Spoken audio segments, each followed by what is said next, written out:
Hello friends, welcome back to our channel. तो आज हम लोग फिर से एक हिस्ट्री के एक इम्पोर्टेंट टॉपिक रॉलेट एक्ट के बारे में जानते हैं। आखिरकार रॉलेट एक्ट था क्या और ये भारत में क्यों आया, तो इसके बारे में हम लोग जानते हैं। रॉलेट एक्ट जो कि 1999 में आया था, रॉलेट एक्ट जो कि 1999 में आया था, ये जो था वो भारत में क्रांतिकारी गतिविधियों को दमन करने के लिए रॉलेट एक्ट लाया गया था। 1919 से पहले भारत में बहुत सारे क्रांतिकारी गतिविधियां हो रही थी। इसी के रोकथाम के लिए ब्रिटिश गवर्नमेंट के द्वारा रॉलेट एक्ट लाया गया था। उससे पहले क्या हुआ था कि सेडियन कमेटी की सिफारिश पर भारत में भारत में क्रांतिकारी राष्ट्रवादी भावनाओं को कुचलने के उद्देश्य से किसके सेडियन कमेटी के अनुशंसा पे, किसके अनुशंसा पे, सेडियन कमेटी के अनुशंसा पे भारत में क्रांतिकारी और राष्ट्रवादी भावनाओं को कुचलने के उद्देश्य से the anarchical and revolutionary crime act 1999, the anarchical and revolutionary crime act 1999, जिसको हम लोग रॉलेट एक्ट के नाम से भी जानते हैं, को पारित किया गया था। किसके अनुशंसा पर? सेडियन कमेटी के अनुशंसा पे। इसे जो रॉलेट एक्ट है, इसे हम लोग बिना वकील, बिना दलील और बिना अपील का कानून कहते हैं। क्या कहते हैं? क्वेश्चन पूछता है कि बिना वकील, बिना अपील और बिना दलील का कानून किसको बोलते हैं, तो हम लोग रॉलेट एक्ट को बोलते हैं। रॉलेट एक्ट बिना अपील, बिना दलील और बिना वकील का कानून कहा जाता है।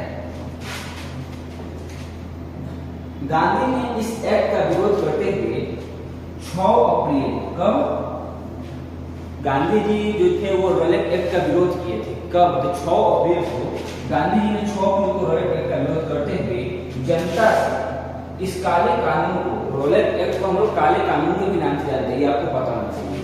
गांधी जी ने रॉलेट एक्ट के विरोध करते हुए 6 अप्रैल को जनता के इस काले कानून के विरुद्ध देशव्यापी हड़ताल एवं सत्याग्रह करने का अपील किया। 6 अप्रैल को जैसे कि 6 अप्रैल को महात्मा गांधी ने भारत की जनता से अपील की कि वो एक साथ एकजुट हो और रॉलेट एक्ट का विरोध करे।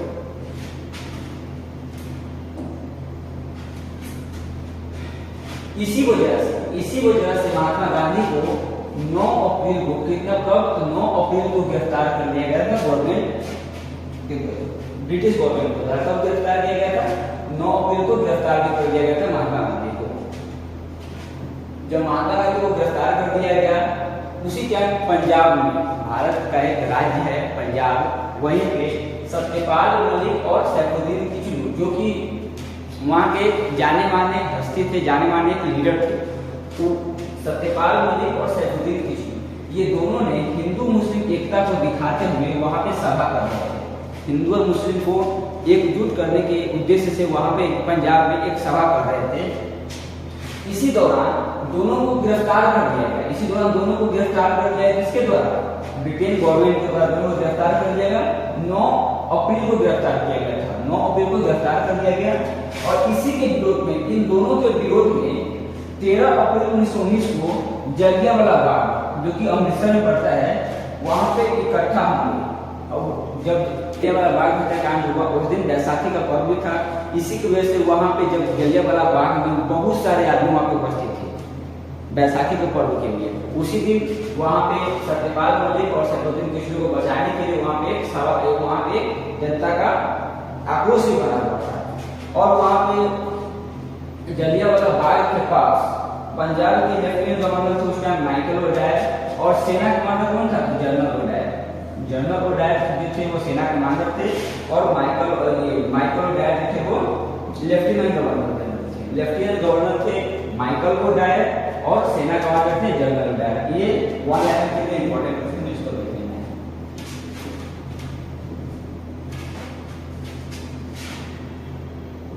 उसके बाद माइकल ओडायर के कहने पर जनरल ओडायर ने जलियांवाला बाग को चारों तरफ से घेर दिया। माइकल ओडायर जो कि थे जनरल थे, जो और जलियांवाला बाग को चारों तरफ से घेर लिया और अंधाधुंध गोलियां चलाना स्टार्ट कर दिया। कौन? तो वो स्टार्ट कर दिया जनरल डायर और उसके जो सेना थे वो किसके कहने पे? माइकल और डायर के कहने पर। सरकारी आंकड़े के अकॉर्डिंग जो थे वो टोटल 379 मरे। सरकारी आंकड़े के अकॉर्डिंग कितने मरे थे? सरकारी आंकड़े के अकॉर्डिंग मरे थे 379 और अनऑफिशियली देखे तो 1000 मरे थे, क्योंकि सरकारी आंकड़े तो ज्यादा दिखाता नहीं है, जितना हद तक वो कम ही दिखाता है। और अनऑफिशियली अगर देखा जाए तो 1000 मुसलमान मारे गए थे उस दिन जलियांवाला बाग हत्याकांड में। उसी हत्याकांड के दौरान एक पंजाब के थे उधम सिंह नाम के, जो उसी हत्याकांड के दौरान बच गए थे।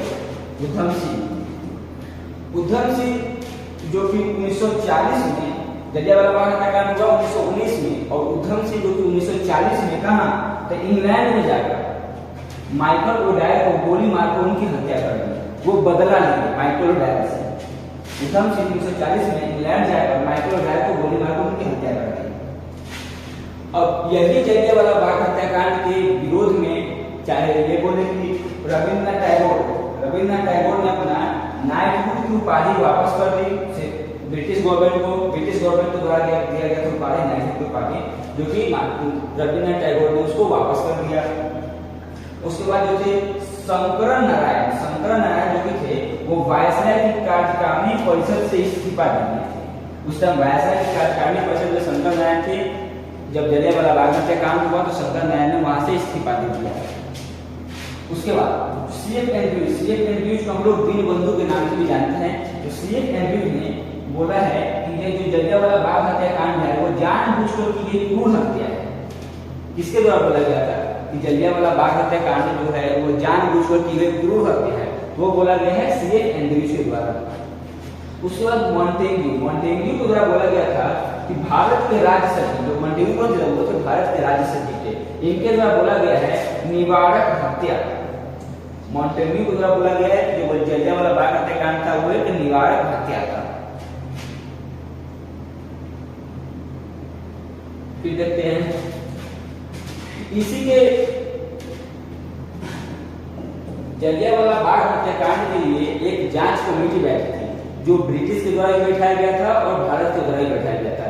ब्रिटिश के द्वारा जो बैठाया गया था जांच कमेटी, उसका नाम है हंटर कमीशन, और भारत के द्वारा जो जांच कमेटी बैठाई गई थी उसका नाम था तहकीकात समिति, जिसकी अध्यक्षता मदन मोहन मालवीय ने किया था। अगर ब्रिटिश के द्वारा बैठाया गया था हंटर कमीशन, इसमें हंटर कमीशन में टोटल जो थे वो 8 सदस्य थे। कितने सदस्य थे? टोटल 8 सदस्य थे, जिसमें से 5 थे ब्रिटिश और 3 थे भारतीय। जो 3 भारतीय मुल्क थे उनका नाम था, एक पहला थे जो कि चीमनलाल थे, दूसरा थे साहबजादा सुल्तान अहमद खान और तीसरा थे जगत नारायण।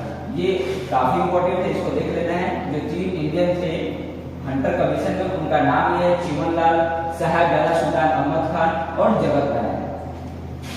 1920 में जब 1920 में ये हंटर कमीशन बैठा, उसकी रिपोर्ट 1920 में आया था। कब आया था रिपोर्ट? 1920 में रिपोर्ट आया था। 1920 में रिपोर्ट तैयार हुआ था, जिसमें बोला गया था कि थोड़ा ज्यादा बल का प्रयोग किया गया था।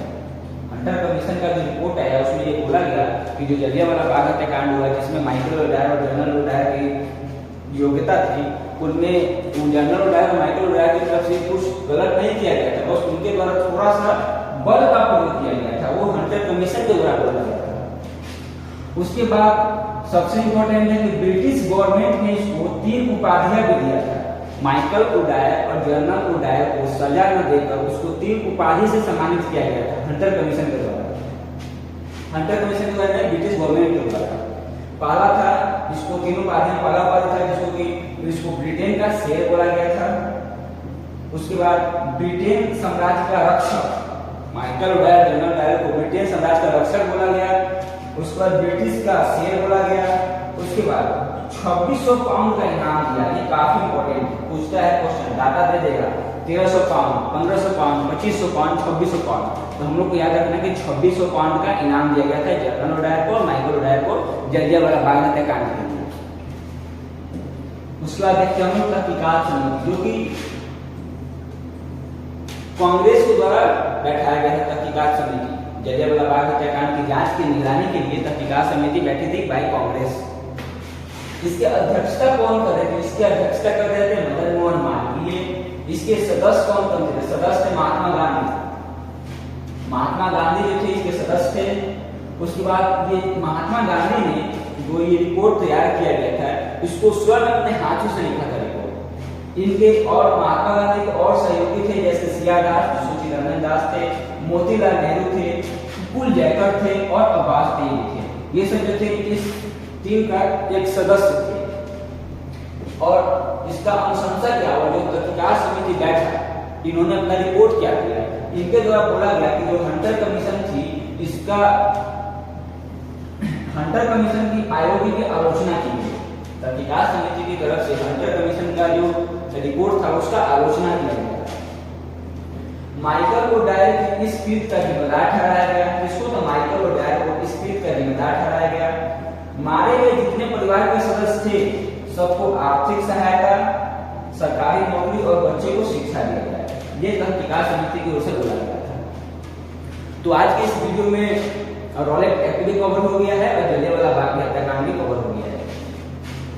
इसमें और कुछ इंपॉर्टेंट है नहीं, जो इंपॉर्टेंट है जैसे हम लोग देखते हैं इसमें तहकीकात समिति को याद कर रहे हैं। तहकीकात समिति किसके द्वारा बनाया गया था? तो कांग्रेस के द्वारा बनाया गया था। जिसको देख लेते हैं, इसके सदस्य का नाम याद रखना है। सदस्य का नाम अध्यक्षता किए थे मदन मोहन मालवीय ने। मदन मोहन मालवीय ने इसकी अध्यक्षता किए थे। इसके सदस्य थे जैसे कि महात्मा गांधी से सदस्य में महात्मा गांधी थे, जिन्होंने स्वयं रिपोर्ट तैयार किया था। चित्तरंजन दास थे, मोतीलाल नेहरू थे, ये सब इसके सदस्य थे। इसको देख लेते हैं। फिर हंटर कमीशन जो बैठा था, हंटर कमीशन किसके द्वारा बैठाया गया था? इसको देख लेना है, इसको याद करना है। हंटर कमीशन में जो 3 भारतीय मुख्य थे, उनको तो देखना ही देखना है। फिर जलियांवाला बाग हत्याकांड कब हुआ, इसको जरूर देखना है। इसके बाद जितने भी वॉल लाइनर से क्वेश्चन है सब इसी में से आते हैं, इसके अलावा कहीं से नहीं आएगा। तो बस आज के लिए इतना है। चलिए हम लोग मिलेंगे एक नए वीडियो के साथ और नए टॉपिक के साथ।